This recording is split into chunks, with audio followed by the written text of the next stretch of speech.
السلام عليكم ورحمة الله. جزاكم الله خير. أعوذ بالله من الشيطان الرجيم. بسم الله الرحمن الرحيم.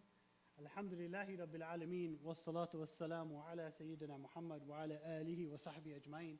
رب اشرح لي صدري ويسر لي أمري واحلل عقدة من لساني يفقهوا قولي. اللهم صل وسلم وبارك على سيدنا محمد وعلى آله. We begin in the name of Allah Azza wa Jal by asking him to send peace and blessings upon our beloved Prophet Muhammad sallallahu alayhi wa alihi wasallam. May his peace and blessings be upon him and his companions.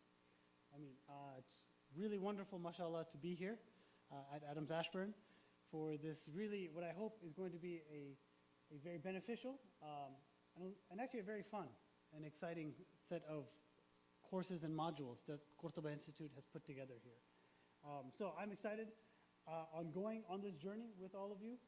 In fact, I didn't have it in this slide deck, but in a previous one that I had shared actually at work, I started off with a couple of quotes about journeys and the importance of journeying. And specifically, they were actually quotes from Ibn Battuta, who was a world-famous traveler. We'll actually cover his story, inshallah ta'ala, in future classes. But it's interesting, he said, journeying is the way in which to bring people's hearts together and to understand our shared humanity. To understand our shared humanity. I thought that was fabulous. For those that don't know, Ibn Battuta, he traveled 75,000 miles. 75,000 miles by caravan, by foot, and by ship, not by plane, right? He covered what was basically most of the known world at that time, and specifically the known Muslim world. What's really amazing about his travels is he was 20 years in before he even left the Muslim world to go to Constantinople, which was at that time pre-Istanbul, right? It was still Constantinople. So anyways, it's just, one of the things we really love about what he did was he wrote about it. He didn't just experience these experiences over 25 years. He literally set out at the age of 20 for Hajj, and he didn't come back until he was in his late 40s, right? Why? Because he traveled the world, and then he wrote about it. And inshallah ta'ala, over the course of this series of modules, we're going to explore our history. So before I do that, inshallah, today's class, I wanted to just talk a little bit about why we're doing this and why it's so important. And for those that have taken classes with me before, I like to walk around, but I'll try to make do with being here in the seat. Or I might just get up at some point and walk around, so we'll see, inshallah. We are, inshallah, in this class going to be discussing the legacy of Islam, not from a Sharia perspective, not from a theological perspective, not from an Aqidah perspective, but from a civilizational perspective. What we, as Muslims, did in terms of civilizational history. And in my entire kind of adult studies, if you will, this has been, for me, the most empowering part of our religion. Of course, there's tawakkul, there's reliance on Allah, there's a focus on bringing ourselves closer to Allah. But when I look back in my own life about things that gave me confidence as a Muslim, it was knowing this. It was studying this. It was engaging in this. Why? Because most of my public school education here, none of this was discussed. A few years ago, I did a whole series on the Crusades with some of my daughter and her friends. And it was interesting because some of them were actually studying the Crusades in Loudoun County at the schools here. And they were like, Uncle Shad, we've never seen, they're not teaching us this, the stuff that you're teaching us. The Crusades through Arabize, through what happened, that's not happening there. And this is part and parcel of why I think it's so important for us to at least nominally understand our history, what's there. Because that is what defines our legacy. And what I hope to show over these courses of modules is that we as Muslims are not just people who examine history. We as Muslims should be empowered to make history because that's our legacy. So inshallah ta'ala, we'll get into that over the course of this session. Now, what is this course about? Let me make this a little bit bigger. Can everybody see that? Not in the back? Okay, hold on, let me see if I can. It didn't make make that much of a difference. Sorry, guys. Hopefully, I'll read it off just nominally so you guys know what it's. Yeah, actually, feel free. We actually do that in other. Yeah, if the brothers want to move over here to this side, and then we can have the sisters come forward. And if some of the younger, stronger brothers can help move those barriers, just to. Yeah. There you go. Jazakallahu khairan.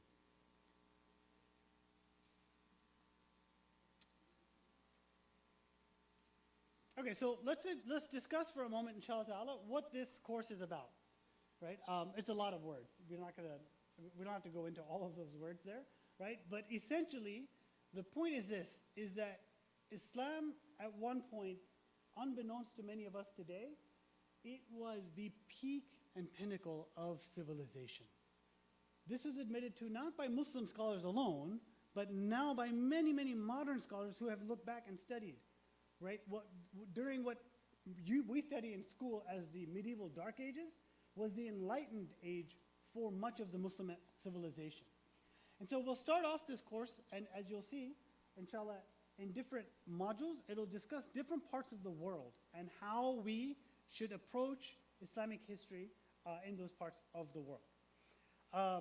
The topics that we'll discuss, and by the way, this is normally I teach this as a very high-level 10-week class, right? I think what we're going to do is actually take our time going through some of these modules over the course of, however long, inshallah ta'ala, it takes us. But what we'll do is we'll discuss early and medieval Islamic history, the scientific contributions, also the non-scientific contributions that Muslims had in civilization. We'll discuss the history of Islam in the West and the Americas. So I think there's a deep, rich history for us to understand here that we oftentimes are not. It's not studied in anything outside of academia. And then we'll talk also about the development of certain Muslim institutions. Throughout this course, my goal, hopefully, is that all of us, me as a teacher, and you as students, and many of you all as teachers, inshallah, that will be conveying this to the student body here, will appreciate and be empowered by what our civilization was able to build, okay? Now, this is not just a retrospective. We'll get into why it's important to do a retrospective, but let's talk a little bit about what are the texts that we're going to be using. So, the main text, for those that want to follow, is Karen Armstrong's A Short Islam, A Short History, okay? So, it's an older book. It was written in the early 2000s. Yeah, in actually 2000. It was written in 2000. In my estimation, it still stands as a very good general overview. Right? We're not going to get into she does have certain positions and about certain things of the Muslim empire that maybe I don't take as much agreement with, but in general, it's a very, very good history. Plus, it's short, so you can get into Islamic history. It can be thousands of pages long. Right? So, for instance, I didn't bring it here because I didn't want my son to be carrying this many books. But there's a 3-volume book by Shah Najib Abadi. It's called The History of Islam. It's been translated into English. It's 3 thick volumes. It is oftentimes seen as the definitive kind of Sunni version of Islamic history, right? It will use parts of that in the book, but I wanted to let you know that that's also another resource that's there. Destiny Disrupted. Oh, I didn't bring that copy, but I do have Lost Islamic History by Firas al-Khatib. That's another very famous one. The Oxford History of Islam, that's a very thick book. I've got that at home. We'll use parts of that, inshallah. History of Islamic Dynasties by Luqman Naji. This is probably one of the best ICNA purchases I ever made, years and years ago. I found it on a table at the conference, and I was like, oh, this looks really cool. And then once I picked it up, I could not put it down. It actually goes over, you can actually see it if you flip through it. 20 or so different Islamic dynasties, all in different time periods. He tries to keep it chronological, but as you'll see in a few slides, it's nearly impossible to do that, and I'll share with you why. But it's a very good overview of Islamic dynasties. It begins with the kind of the Khulafa Rashidin, goes into the Umayyads, all the way down to the Ottomans, and I use this as a main source, but it's not the only source because there are parts of the world that he doesn't cover in here that we'll be covering, inshallah ta'ala, in this class. And then I didn't have a chance I couldn't find it at home, but there's a book by Bryn Barnard called The Genius of Islam. It's a fantastic book. It's it's actually like it's almost like a picture book, right? But it's thin. Bryn Barnard actually came to Adams Center about 10, maybe almost 15 years ago now, to actually promote that book.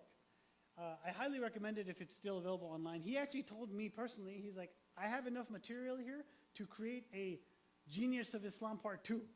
He's like, in my research, he's like, but I don't have the benefactor to do that. Right? I need like the funds, so to speak, to do that. So I haven't followed up to see if he actually did create one. But Genius of Islam is a really, really cool book. I really recommend it highly. So these are just some of the sources, inshallah ta'ala, that we'll cover. Now, obviously everything I have in here that you see is English, right? There's tons of stuff that's out there in Urdu. There's tons of stuff that's out there in Arabic, right? Much of it has not been translated yet. I wanted to try and give people access to what we know we can actually have access to. This is an active field, by the way. This translation of this parts of history is still actively ongoing by many, many scholars in academia, right? There's a lot of interest in this. But I wanted to share with you a few of the sources that we'll be using. Any questions about this? Oh yes. Maybe? Let me see how I can. So it's already in presentation mode. So anybody know how to do that actually in? Oh, yeah, I tried that Control plus, Command plus. Yeah, that's not working. Let's see here. I mean, this is full screen, but it's not. I think this might be it. Okay, sorry about that. I will, it's actually easier in Google. I'm using Safari right now, so we might try it for next class. I might try to see if I can load it in Google. Yes?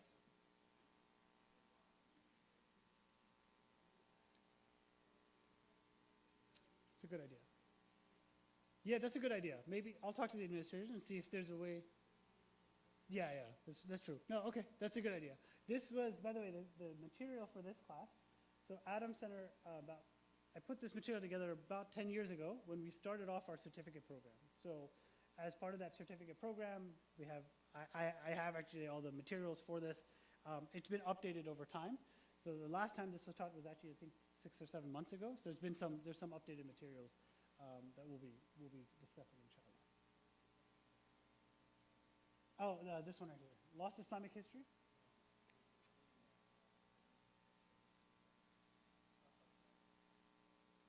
There's Destiny Disrupted that's on here. Did I mention another one? Oh, Shah Najib Abadi, The History of Islam, 3 volumes. Yeah. Shah, it's called The History of Islam, and then Shah, S-H-A-H, and Najib Abadi.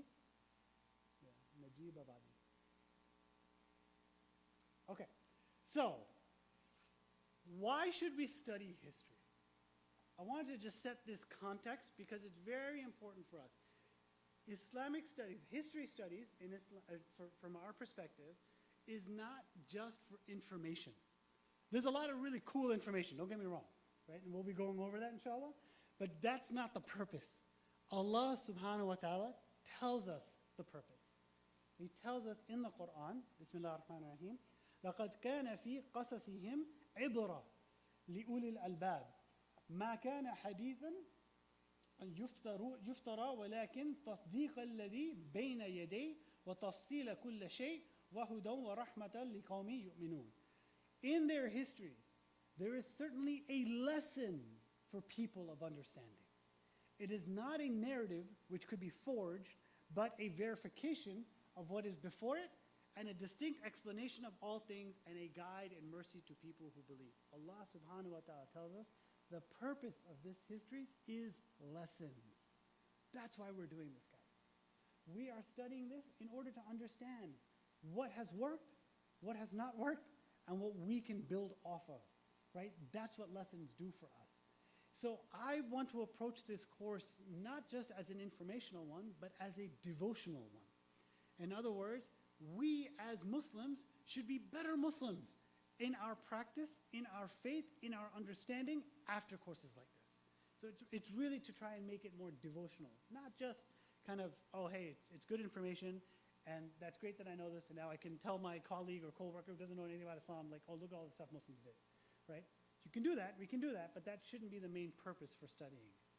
Imam Ali once mentioned that the one who knows history has added ages to his age.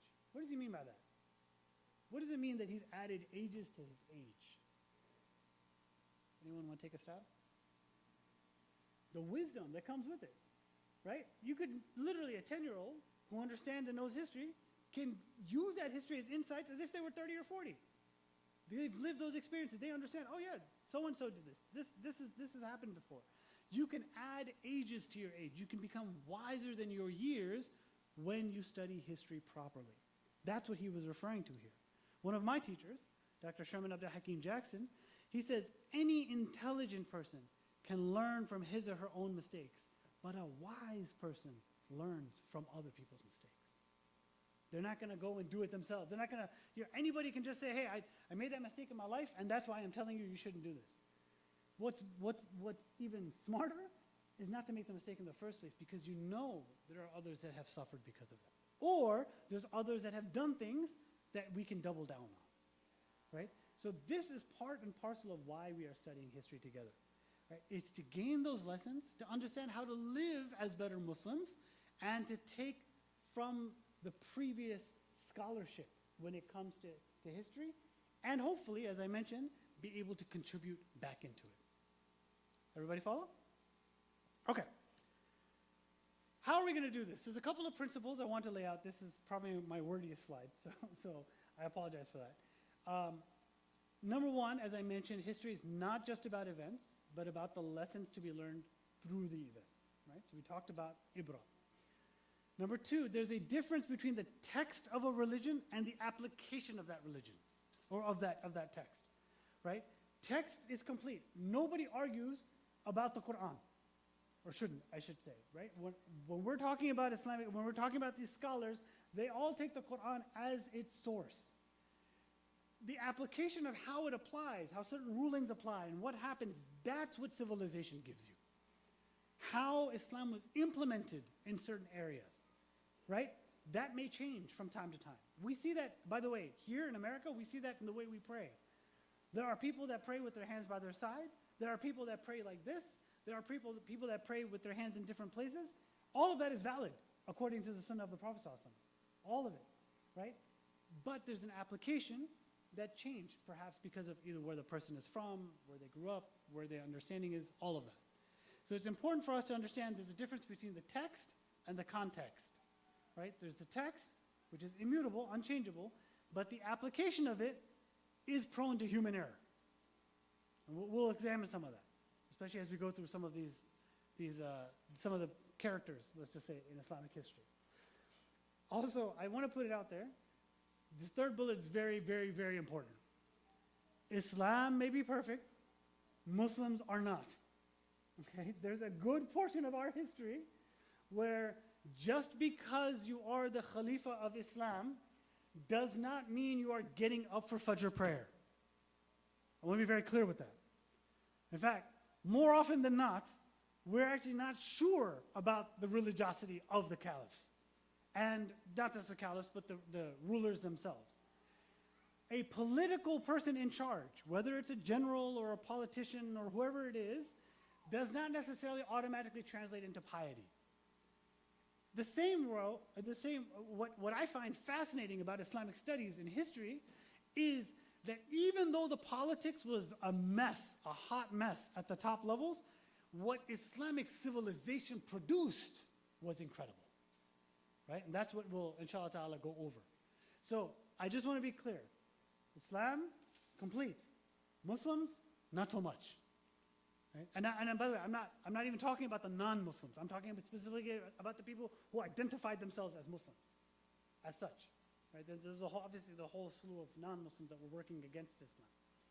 So, but the reason I'm saying this up front for this class is because we as people, we must be critical when we look at our history. We can't just take it for, oh, hey, all Muslims were good all the time. It's not the case. In fact, there's many lessons in it. There are compromises that had to be made. There are policies that even very well-known Muslims put together that you and I would be like, that sounds like murder to me, right? So we just have to be very, very clear about looking at it critically. And there may have been a time and a place for these rules to have been enacted. Does not necessarily mean that they should be enacted today or that they were valid at that time, to be clear. I also want to be sure that when we look at this, inshallah ta'ala, we're looking at Islam as a civilizational force in the world. Right? I mentioned that earlier. So Marshall Hodgson has a book called The Venture of Islam. He's probably one of the, I don't know if he's one of the early ones, but he's definitely one of the more famous Orientalists who are the people that study Islam. There were non-Muslims that studied Islam deeply. Marshall Hodgson was one of them. I actually first came across The Venture of Islam. It was a three-part series, three-volume book. This is volume 2, I think. Oh, sorry, this is volume 1. In college. And he coined a term called Islamdom. Islamdom was like the kingdom of Islam, so to speak. If there were no kingdom at the time, but everywhere it touched. And I want to give you a map of what that looks like. This, guys, is the Muslim Empire, or where Islam spread to. So if you look at this map, a better name for this course would be Islam in world history, not just Islamic history. Because what you see here is that there's almost no part of the world that's untouched by Islam. And this is obviously a dated map. Now, I mean, you could argue in Australia and Inuvik, Canada, and Troslo, Norway, and the North Pole, and all of this stuff, Islam has spread there, right?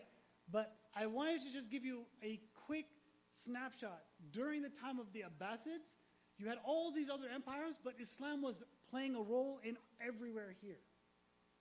Many people don't realize that. How many people here, just out of, by show of hands, have heard of the name Kubla Khan? Okay, Kubla Khan, good. So Kubla Khan was the grandson, one of the grandsons of Genghis Khan, Genghis Khan, right? Genghis Khan is actually the correct pronunciation. He was the first, I believe, the first Mongol emperor to take over China. Mongol emperor. That had kind of always been in the works, but it hadn't actually happened until Kublai Khan's time. Under his dominion, he had 12 viziers, advisors. 8 of them were Muslim. The other 4, the vice emir, or the vice chancellor, was Muslim. So even though he by the way was not Muslim, and the Mongolian Empire was not Muslim either. But did Islam have something to do with it? 100%. 100%. You see that? Because even his closest advisors were Muslim. So I'm only sharing that to say this is how far Islam had spread. And they had gone everywhere. Now, of course, there's parts missing to this. You could argue now in the Western world, right? And we'll talk about that, inshallah. The history of Islam in the West and the Americas, how it came here, what it looks like, how often it's there. But this is one place. So one of the things that we'll be talking about is where it took place. Now, the way I'm going to do this class, and there's a lot of different ways to do this, but the only way that makes sense to me is to start off in what we're going to call the initial heartland of Islam. Where is that? Arabian Peninsula. The initial heartland of Islam, where the Khulafa Rashidin were and where the Umayyads were, was the kind of the Arabian Peninsula. I argue that that is not the only heartland of Islam in history. Because what you see a short time after the Umayyads in that time period is that they actually shift their base of power over here to North Africa and to Spain. And they establish one of the most vibrant Muslim communities in that area for over 700 years. In fact, in history, they're known as the Umayyads of Spain, of Andalusia. So the only way I can kind of rationalize how to do some of these courses is do it by region of the world. And then we go over that region of the world for that time period. So we'll talk about, for instance, the Khulafa Rashidin. We'll start that in the next class. We'll get into kind of that time period probably up until the Umayyads, and then we might even shift the Umayyads over to Spain and talk about what happened there. And we'll do that for the next 1,000 years of Spanish rule. Then we have to come back to the Abbasids. And okay, what happened during the Abbasids in that heartland, right? In the heartland of Islam and how it spread. But the reason we have to do it that way is because the timeline is all very synchronous. Actually, I really like this slide because it took me a long time to put together. But you can see the timeline here. There's a lot of like overlapping areas, right? And this is just, it only takes, I mean, it's obviously very high level here, but it takes us just to the 1300s, right? And what happens in the 1400s? Anyone know? Yeah. Say again? Late 1400s, yeah. So now you have an entire new region of the world that's going to start having its own history, right? What else happens? In 1453, what happens? Anyone know? This is the first. Yes. No, that had been, that's a good guess, but no, I don't actually know when that started. There's a monumental event in 1453. It had been brewing for some time, but 1453 is when it actually happened. What about them in particular? There you go. That's it. The fall of Constantinople and the Turks, specifically Sultan Mehmed al-Fatih, taking down the walls of what is now, or what would now be called Istanbul. That was those walls had never been penetrated by any army previous to Sultan Mehmed al-Fatih. Right? So it's a monumental occasion. Now, of course, like I said, I don't even have anything on the Ottomans and all the stuff they did in this timeline. Right? We'll get there, inshallah ta'ala, eventually we'll get there. But there's a lot that happens just from the early caliphate period all the way through. And a lot of this is happening simultaneously. So where you have the Umayyads in Spain, you've also got the Fatimid Caliphate in Egypt, and then on top of that you have the Abbasids in Baghdad. So you've got actually three nexuses of Muslim power, right, all happening in the same time. Literally at one time, most people don't know this, but at one time we had three Khalifas at the exact same time. Abdurrahman III in Spain declared himself no longer an emir, but now a caliph. Because he saw that I've got more of the Muslim rule and power than anywhere else. The Fatimid al-Aziz did the same thing in Egypt, in Cairo, and then we had, of course, the Abbasid Caliphate in Baghdad. All three of them declared themselves to be caliph. This is part of our history. And honestly, when I first started studying this, I didn't know any of that. I was like, whoa, that really happened? Because I've always been taught, you know, caliphate was around all the way until 1914, then 1924, all that stuff. No, there's a lot of really interesting things about how this happens and what happens. Now, obviously, everything I have on here, well, not everything, but most of this is politically what was happening. Again, for the purposes of this class, we will also be talking about what happened, not just politically, but civilizationally.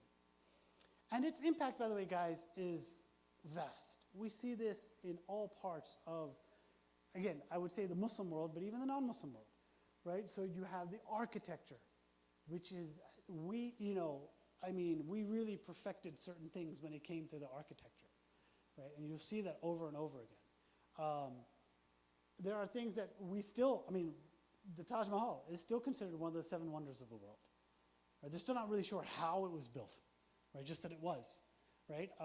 We have obviously some books and things written about that.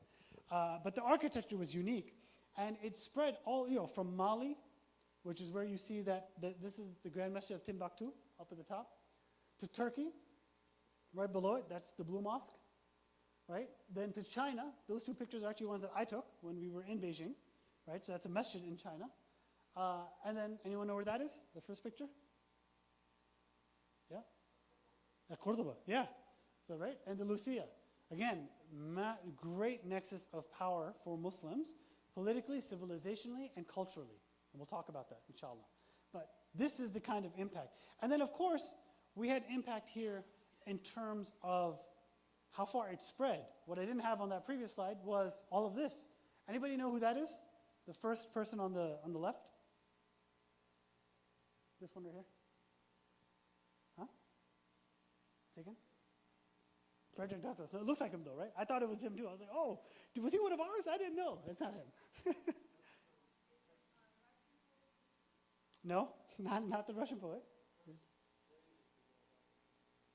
I don't know if he was the first one, but it was a slave who was Muslim in the U.S. Okay. Yeah, good. Thank you, Omar. So his name is actually Abdurrahman ibn Suri. Abdurrahman ibn Suri. Or Abdurrahman Ibrahim ibn Suri. He's become famous now because there's actually a documentary film about him called Prince Among Slaves. Right? He was literally kidnapped from his home in Fouta Djallon, which is West Africa in Guinea, was captured and sold to slave traders, and entered the United States as part of that slave trade in 1788. He was, at least from what we know, if he wasn't a Hafiz of the Quran, he was pretty close, right? And he spoke in Arabic.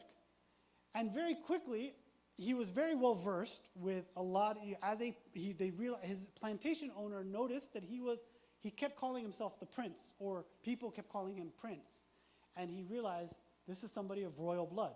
Anyways, long story short, Abdurrahman ibn Suri, he goes on to eventually, after he actually escapes the plantations, ends up realizing there's no opportunity for an escaped slave in antebellum America, so he ends up going back onto the plantation, which was a common trait, unfortunately, for many slaves that escaped, because where could they go? They didn't have any opportunities in the South, especially.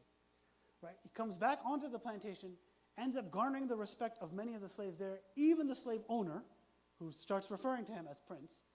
And eventually, one of the slave owners, a really crazy story, has a friend that comes visits him, realizes that friend then recognizes Abdurrahman from when he was a kid 20 years earlier in Fouta Djallon on one of his missions, and said, hey, this guy, people aren't just calling him prince to call him prince, he's actual royalty. He's actually I don't know how he got caught up in the slave trade, but he is actual royalty. Anyways, eventually Abdurrahman ends up winning his freedom.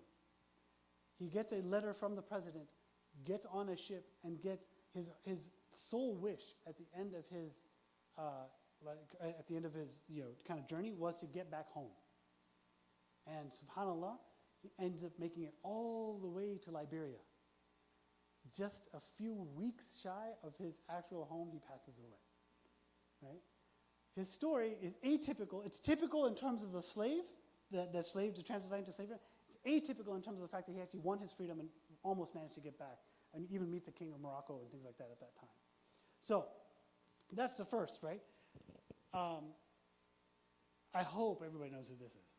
There you go. Al-Hajj Malik al-Shabazz, Malcolm X. Yes, we could probably devote an entire class or four to the impact that he has had on American Muslim history. But we'll save that, inshallah ta'ala, for another time. Anybody know who that is? Say again? Abdul Qadir al-Jazairi? No, it's not him. It's a good guess, though. Anyone know? You guys are going to... His name is Muhammad Alexander Russell Webb. I kid you not. That's his actual name. To our knowledge, he is the first, to our knowledge, he was the first white American convert to Islam that we know of. He was born in 1846. He ends up dying in 1916. He converts to Islam in 1889. Falls so much in love with Islam that he starts writing about how Americans need to become Muslim. Guys, this is in the late 1800s. He's writing pamphlets and booklets, and he's a journalist, and he's publishing this stuff. He's publishing it all out there. He ends up going in 1893. He is the sole person who's representing Islam at what was called the first Parliament of World Religions. And you have a white guy by the name of Muhammad Alexander Russell Webb, who's representing Islam at that point, right? Eventually, he passes away in America. He was both between America and Canada. But again, some of these histories we're just now uncovering. We're just now realizing the impact that these individuals tried to make here. right? And of course, the three masjids up top. First is the Islamic Center in Washington, D.C. The second one is the Islamic Center of America in Dearborn, Michigan, right, which is one of the most populated Muslim kind of populations in the West. And then the third one is ISBCC in Boston, Massachusetts. Another very nice masjid, by the way, if you haven't had a chance to visit it. Probably in a future version of the slide, I should put Adam Center on there, just for our own, but I don't have it on there right now. All right, so let's talk a little bit about modern Muslims in modern times, and I want to get the youth involved here. See if you guys recognize some of these names that I'm putting up here. All right, yell them out if you know them. Khabib, who is it? Ah, my man, Khabib Nurmagomedov. All right, who is he? Yeah, you can see that on his shirt, right? So, he is a UFC fighter, arguably one of the best, if not the best, pound-for-pound fighter that the UFC has ever seen. He retired completely undefeated, right? 29 victories in a row. And his impact, I mean, I know we know about him here, but it's actually interesting now because of social media. His impact on the rest of the world is actually way more than it actually is even here, right? One of his more famous fights was with a guy, very pompous kind of guy, yeah, I guess it's the right word, Conor McGregor. Anyways, I'm not huge into UFC, but his impact is incredible. And what many people don't know is that his great-grandfather was a general in the army of this man. Anyone know who this is? Say again? Imam Shamil. Imam Shamil was a resistance fighter against the Russian Tsar in the 1800s. And he's from Dagestan, from Chechnya, or from the Dagestan-Chechnya area, and he almost single-handedly tried to defeat, and actually arguably did defeat the Russians before they came back with much more artillery, and was known for his piety, was known for his tahajjud, was known for his Quran, and was known for his military tactics. And he tried to fight the Russian resistance until what the Russians realized was he knows how to use trees in the mountains really, really well, because he was a mountain person, right? What if we get rid of all the trees? And so they just started annihilating and destroying entire forests of trees around the mountains.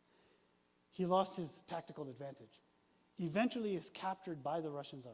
I'm giving you guys the whole class. I shouldn't do this. But he's eventually captured by the Russian Tsar. He's on a train. They're taking him from Dagestan to Moscow. And the train stops along the way. And his reputation is such that people from the town are coming out just to greet and meet him, non-Muslims. They had heard about his honor. They had heard about how he treated the prisoners of war. They had heard about his character, and they just wanted to get a glimpse of Imam Shamil. To that point. Eventually, he gets to Moscow. Eventually, from there, he ends up in Istanbul, right? So anyways, we'll get into his story later. But what people don't realize oftentimes is, and Khabib obviously is a very practicing Muslim, mashallah. My son and I had a chance actually two Thanksgivings ago. We were on Umrah, and he was there. And we tried to catch a glimpse, tried to get behind him. I took out my camera, and the next thing I know was one of his bodyguards saying, "No photo." I was like, okay, I'm not going to mess with the Dagestani fighter when he says no photos, right? But we were able to actually walk behind him a little bit during Umrah. Who's this guy? Say again? Jaylen Brown. He was the finals MVP in the NBA basketball tournament last year, or the championship last year. And immediately afterwards, he, along with that, anybody know who the really tall guy is in the back?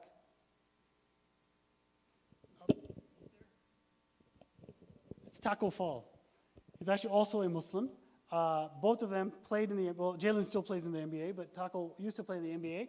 They actually went for Umrah immediately right after he won the championship, right? And then they posted it, he actually didn't post it. But other people posted it, and that's how they found out that he was there. But again, this is the type of impact now that Muslims are beginning to have. Everybody know her? Ilhan Omar. Yes, Ilhan Omar. She is a current congresswoman from the state of Minnesota. Has become, almost like a polarizing figure because of her views. But she is basically part of kind of the new age democratic resistance, if you will, right? And she's she's in Congress today. This is, anyone know? What's that? Ibtihaj Muhammad, the fencer. Yes, she was the very first American Muslim hijabi Olympian. She actually won a bronze medal in that Olympics, from what I recall. And then, anybody know who this is? This is a little bit older. Who was that? See, all the guys with white in their beard, they know exactly who this is. This is Yusuf Islam. Cat Stevens, one of the most popular musicians in the 60s, 50s, 60s, and even 70s, before he converted to Islam, took on the name Yusuf Islam, and is now a huge, he's British, very famous in Britain and even outside of that. Still actually contributes to music today. So this is just, I wanted to give some modern examples. I know the previous ones were more historical. But as we get into kind of closing out the class, the impact on the modern world came in many, many different ways, shapes, and forms. So we'll discuss people like Ibn al-Haytham. Ibn al-Haytham is known for his optical sciences, what he discovered about the eye. Prior to Ibn al-Haytham, just so everyone knows, people believed that when you opened your eyes emitted light. And when you close them, that light is no longer emitted. Ibn al-Haytham argued through a series of tests that he did scientifically. He's actually known, there's a book called The First Scientist, it's about him. He uses scientific methodology to determine that no, the eye is simply a lens that refracts light from outside and comes in. That's why we're able to put on spectacles. That's why, because we just need to correct the lens itself. He was also an incredible polymath.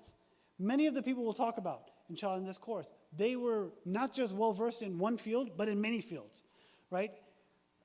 How many people here have heard of the Aswan Dam in Egypt? In Egypt, the Aswan Dam that controls the river flow to the Nile. The person whose calculations, that was built in the 70s, they used his calculations from 1,000 years before to determine that the best place to put a dam for the Nile, to build a dam for the Nile, is at Aswan. This is, again, and we'll talk about his story, how he did that. We also have Al-Idrisi, right? Muslims are really well known for cartography. You guys know, nobody knows what cartography is anymore. Map making, yes, map making. Why does nobody know what it is anymore? Because we have Google Maps. So the only cartographer you need is Google, right? But this was a huge, huge thing. Why? I'll give you guys an example. I just found out about this a little while ago. When the Ottomans were officially overthrown, they went into the palace of the caliph, and they went kind of down into his work area, the office area, and they uncovered maps that were so incredibly precise that no one in the world had seen them before. And they realized that's what gave the Ottomans the tactical advantage on the sea. They knew exactly where the inlets and ports were for everything around their empire. And so they were tactically strong when anybody came in. They knew where the terrain was, how it was. They had all that stuff mapped out. Al-Idrisi actually was one of those cartographers in the early Ottoman Empire. And then we have in mathematics, much to my children's chagrin, people like Al-Khawarizmi, right? Al-Khawarizmi, who's from Khawarizm, he was one of the first, some argue he was the first person to discover the concept of zero. Zero, right? Anybody here studied Roman numerals before? What do they not have in Roman numerals? A zero. What happens when you need a zero? What do? Yeah, they create a new character, right? So you get 1, 2, 3, 4, 5, 6, 7, 8, 9, V, I, or I, and then what do? Oh, we don't have a zero, so we're just going to create an X. What do we do at 50? We're going to create an L, right? That's what they would do. So what he did, so now arguably, some people say that zero was actually created in China or in India, somewhere else. But what's undisputed is that Al-Khawarizmi was the first one to use zero in an equation, in an actual mathematical equation. And he used the progenitor of algebra, also of algorithms, which is where we get his name from. Al-Khawarizmi is where the name algorithms comes from. So this is just at a high level what, just some of the things that we'll be discussing. But the impact on the modern world, guys, it was incredible, incredible what Muslim civilization was able to produce across the ages and across and over time. When we get into even Islam in the West later on, we'll talk even about modern architects. Like, for instance, the architect of the Willis or the Sears Tower was Fazlur Rahman. He's known for the architectural genius that he had for how these buildings are constructed, right? Things like that. Or the founder of YouTube, Jawed Karim, right? Like, these are things that are still happening today that I think we should be aware of. Okay, let me do this. I still have a couple slides, but we're hitting up on time now. So I'll kind of just introduce Ibn Khaldun, and then we can get into this, inshallah ta'ala, next class. Ibn Khaldun was probably one of the most prominent historians that produced content for the Muslims. He was an Arab sociologist, philosopher, historian. He's widely acknowledged to be one of the greatest social scientists that the modern world has seen. He has a book called the Muqaddimah. It literally translates as the introduction, right? And it was supposed to be like an autobiographical book about himself. He wrote it in 6 months. He says this is autobiography. It ends up becoming really kind of the history that he takes from that. He explains the cycles of history, which I think is really, really kind of incredible, because he mentions here, societies in general move from barbaric to refined, to climax, to dissolution, to downfall, and to eventually be taken over. Over and over and over again, this is the history of empires. We'll see it in the Muslim world, we'll see it in the non-Muslim world. This is how empires work. And he was the first one to lay out, like, this is the sunnah of Allah subhanahu wa ta'ala when it comes to empires, right? So obviously he's been a very instrumental work. He even talked about, the downfall of civilization. There's a number of different reasons, right? He mentions, for instance, al-adl, that everything must come to an end. Al-ajl, that everything must come to an end. He says when an empire becomes tyrannical, people will resist and push back, right? That things need to change. There's a cause and effect to civilizational change. Tadawul, that there's people who will get exchanged from time to time. You'll have, for instance, in Spain, you would have the Umayyads of Spain. A short while later, you will have the Al-Muwahidun. A short while later, you have Al-Murabitun. And a short while after that, you'd have another group that would come and take. This is kind of the cycle of downfall within civilization that happens over and over again. And then he even mentions istibdal, replacing of people to bring better than the current civilization. He doesn't really define what better means. Is it always Islam-based? Maybe, maybe not. Technologically based? Maybe, maybe so. But it can also occur from within society. And what's really interesting is in the caliphate, you have, for instance, people like the Mamluks. The Mamluk, they were actually slave soldiers that ended up becoming more powerful than the people that they were supposed to be enslaved by. So even from within, you have this change in society. This is part of how Allah subhanahu wa ta'ala changes people over time. Okay? Yeah, well, there's a lot we can talk about here, so we won't get into that. Let me go ahead and pause here, inshallah ta'ala, and see what kinds of questions people may have, and we can kind of take it from there, inshallah. Any questions about this? The content, what we will be covering? Yes? Yeah.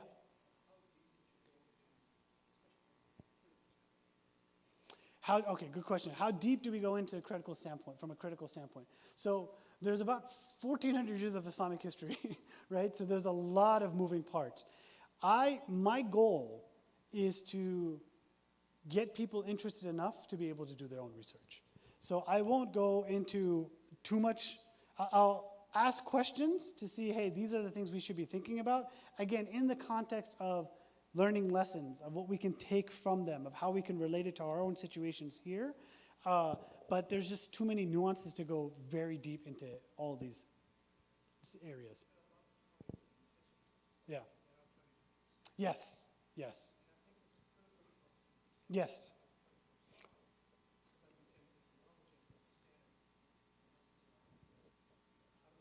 Very good.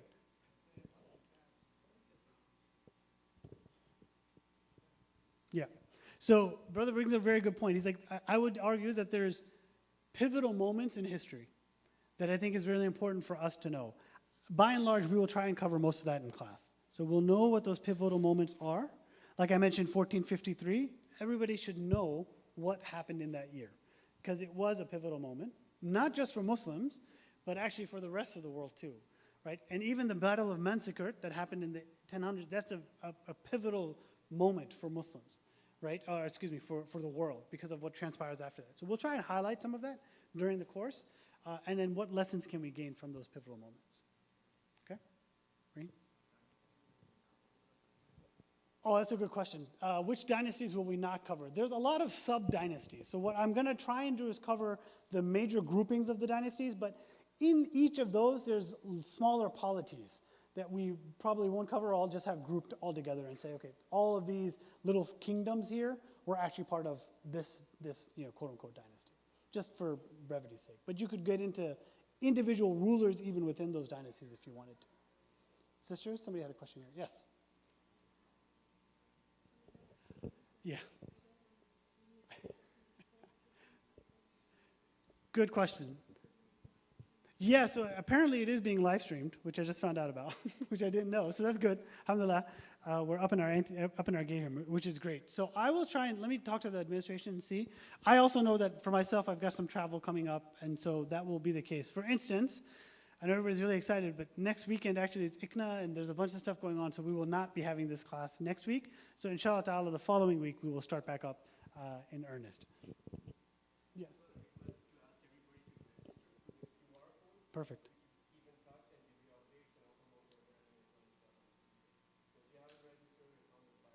Okay, and actually if we can use, I don't know if it's possible, in my other classes that we've done like a WhatsApp group, this class seems like it's manageable enough where that might be something to consider. So that way we can get information out quickly for classes.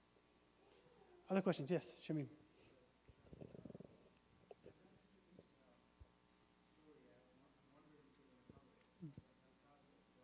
Yeah, yeah, yeah.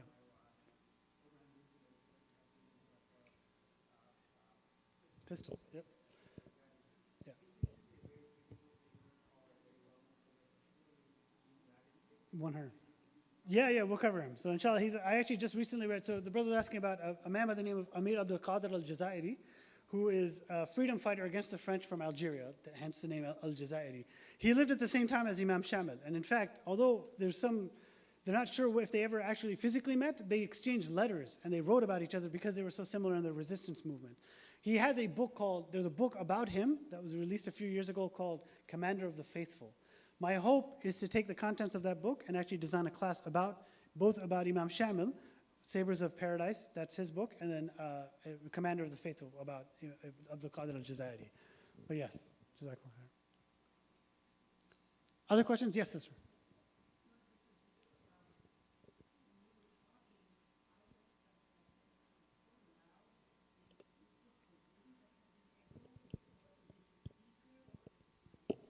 You know, I've been called very loud in life, so it could be the speaker.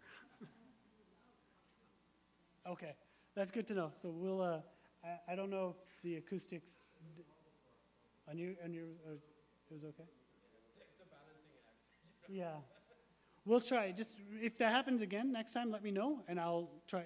It might be me. Yeah. Sure. No worries. Jazakallah khair. Yeah, fine. Yes.